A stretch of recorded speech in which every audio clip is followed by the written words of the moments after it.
Now I want to talk about the history of landscape photography. Now, as a reminder, for those of you who already knew this, and a primer for those of you who maybe did not, photography was invented in 1839. It was invented almost simultaneously by two European white men, a Frenchman and an Englishman. Now, 1839 is important if you think about it in terms of the history of landscape painting that we just covered, because this is just after and just before a lot of the paintings that we were looking at. So really, the invention of photography and then the emergence of landscape photography is really kind of at the same time period of the emergence of landscape as a genre in the Western world. That's kind of interesting. Let's just go ahead and take a look at some of the early landscape photographs. This is by a very early photographer, Gustave Le Gray. He was French. He was pals with Louis Daguerre, who was one of the inventors of photography. And this is a very picturesque landscape if we think about it in terms of what we just talked about with painting. It's small, it's intimate, it feels like not necessarily a groomed place. It's not fixed up by humans, but it feels safe and quiet and not sublime. Let's just put it that way. So definitely when landscape photography emerged, it followed the traditions of painting. So it also dealt with the sublime. This is another Gustave Le Gray. He made a series of these seascapes where he's really getting a lot more into the traditions of the sublime, these sort of large, overwhelming landscapes.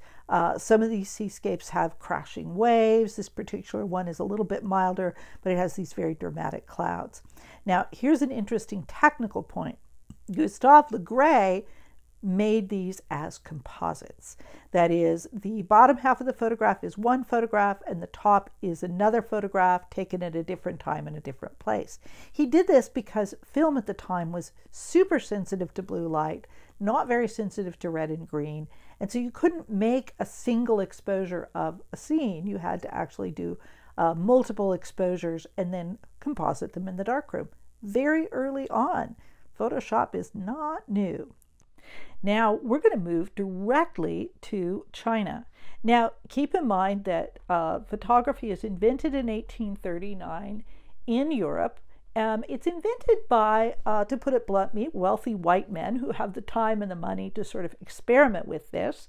And photography moves from there out into other parts of the world. And this really affects how photography is used. Landscape photography didn't really get exported as strongly as some other photography genres, such as portraiture.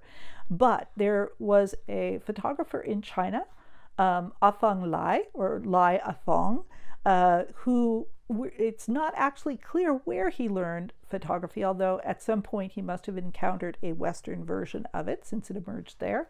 And he made beautiful photographs in a whole range of genres.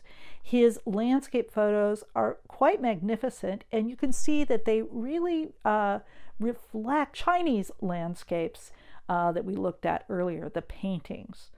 Here's another Lai Afang. And just as a reminder, this is the Fan Quan. And you can see the same kind of mountains, the waterfall, all of these themes which came up in Chinese painting, and even the formatting, if you look back at this waterfall or at this long one, feel very similar to Chinese painting. There is a close relationship between painting and photography in both the East and the West as landscape photography emerges. So this is something to watch for in all of the photographs that we take a look at. So let's go back to Europe, and here are some very interesting and important and famous early landscape photographs. These are by a pair of brothers named Bisson, and they were primarily architectural photographers. They had their own photography business in the middle of the 19th century, soon after the invention of photography.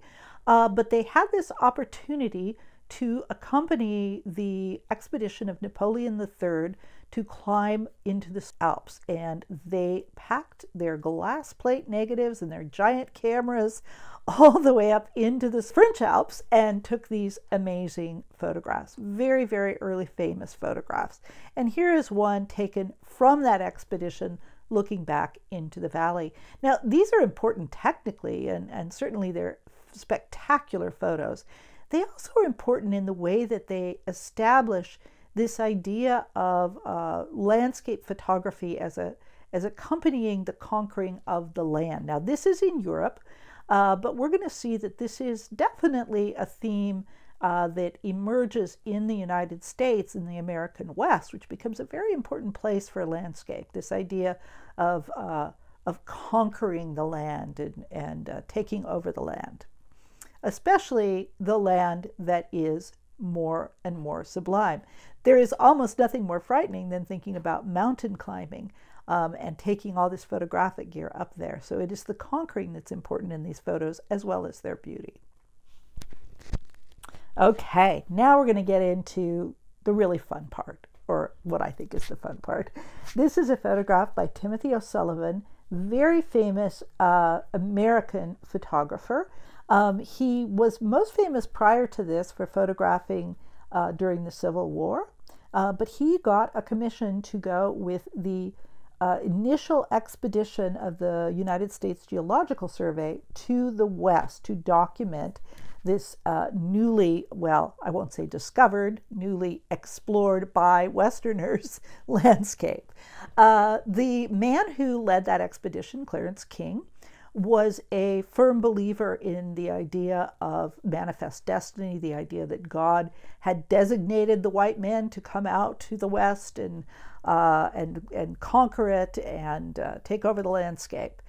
So although O'Sullivan may or may not have had that same belief system, his photographs were part of that agenda, the agenda of westward expansion and manifest destiny. Just something to keep in mind. They're amazing photographs.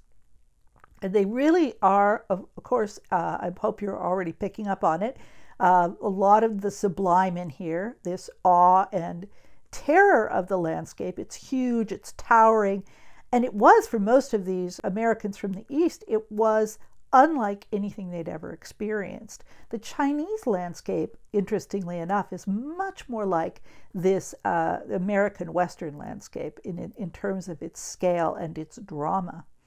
But remember that, of course, these photographs were about documenting this. They were about the sublime. They were also about the idea of being able to conquer and own this sublime territory. And this is by Timothy O'Sullivan. Again, this is Mono Lake. So this next photograph is by a really, really amazing and important 19th century photographer, Carleton Watkins, who also happened to have been based in San Francisco. And he was madly in love with the California landscape, especially Yosemite. Many of the very famous photographs that you see of Yosemite are not necessarily by Carleton Watkins, but may very well have been inspired by his early photographs of Yosemite. Beautiful sense of light, drama.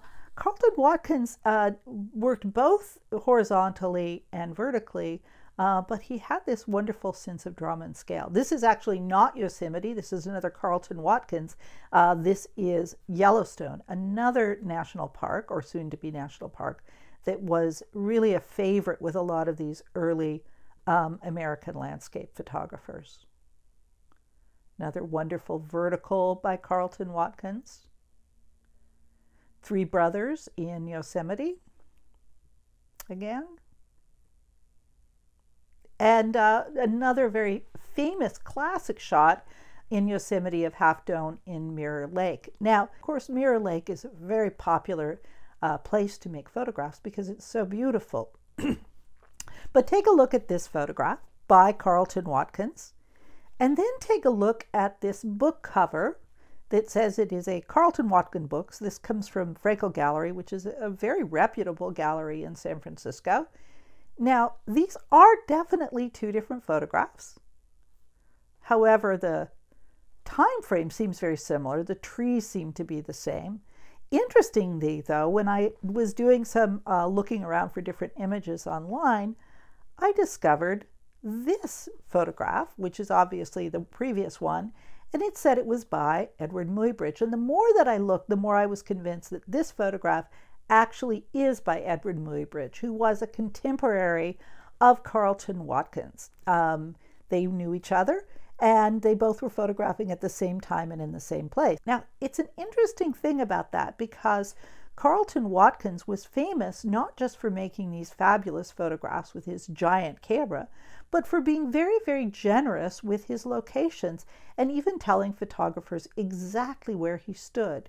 So there's still to this day some confusion about certain photographs and whether or not they should be attributed to Watkins or to other photographers. Who owns the right to stand in a certain spot? And really, none of us, all of us could stand in the same spot with the same camera and take the same photograph. So what makes it specifically a photograph that belongs to that photographer? Well, let's take another look at another Muybridge. Muybridge was quite prolific. He's more famous for his motion photographs of figures and horses, but he also made a number of magnificent landscapes early on. Now let's move to another group of photographers, very different in early photography, the pictorialists. The pictorialists were in the late 19th, early 20th century, so this is a little bit later, and they did landscapes, but they also did portraiture, they did still lifes, they did a range of things, but their main goal was to make photographs that proved that photography was an art. Now that may seem obvious to most of us that photography was art, but there was this ongoing argument about, whether or not a landscape photographer who stood in the same place and made essentially the same photograph was making something original.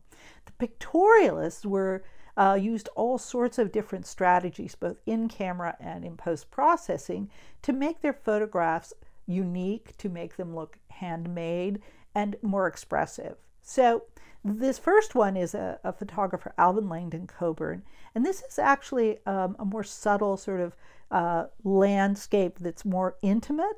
Even this one, which has this waterfall, we still are sort of focused on this foreground.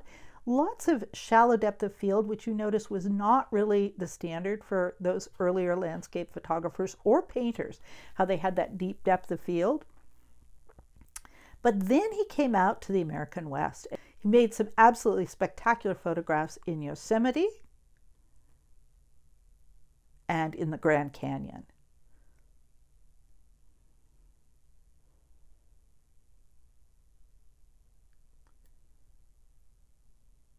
This is one of my very favorites where he incorporates this moving water. Again, some of these are very intimate, more picturesque, but in this one he gets much more over into the territory of the sublime and the ongoing traditions of landscape photography. This photograph was taken by a lesser known pair of early Western photographers in the early 20th century. It was taken by a pair of Oregon photographers, Lily E. White and Sarah Ladd. They were pals. They had met through a camera club, which interestingly enough, it was the Oregon Camera Club, did not allow women members, but because of her skill, they allowed Lily White in as what they called a lady member. And she probably met Sarah Ladd in that same place. So they became friends, and they took photographs together for many years. And one of the things I like about these photographs, and I'll show you a few of them, is how they actually move away from the sublime into the picturesque, which is very unusual. I love this. These are all taken in Oregon in the early 20th century, and they really have this sense of sort of the settled land and the intimate land. They're not as overwhelming, they're more intimate. This is where they lived, this is where they worked, so they were describing their home. Even this, with this tall, towering mountain, has more of an intimate sort of at-home feel. So this next photographer is also a California photographer and also a pictorialist. She was a little bit later. She's in the early 20th century, about the same time as the last two photographers. She's very well known, but she's not often listed as a landscape photographer per se. However, many of us feel that she most certainly should be in that category. Now, this first one is definitely a landscape, very interesting pictorialist, shallow depth of field. It's called Water Ripples, and it takes you a minute. I love the abstraction of this. It takes you a minute to realize that you're looking actually at a seascape rather than looking at an intimate water puddle. It's really, really quite extraordinary. But what Anne Brigman, who was a Californian and made all of her photographs in California, what she was most known for was the incorporation of the figure into the landscape. Now, you've seen some of this before, especially with the painting, not so much with photography yet. This can be done for scale, as you can see in this magnificent landscape with this small figure. But Anne Brigman, who was a very adventurous woman, who went out took very, very long trips out into the California wilderness, particularly in the Sierras. She would go out for days or even weeks at a time by herself, or sometimes with her sister and camp. She is very famous for taking these self-portraits or portraits of her sister where she is actually sort of encased or embedded into the landscape. Now, these are often considered self-portraits or nudes or figurative studies, but they really are about this idea of becoming entwined or becoming engaged with the landscape. So she's both a radical photographer in that sense. She is definitely a feminist.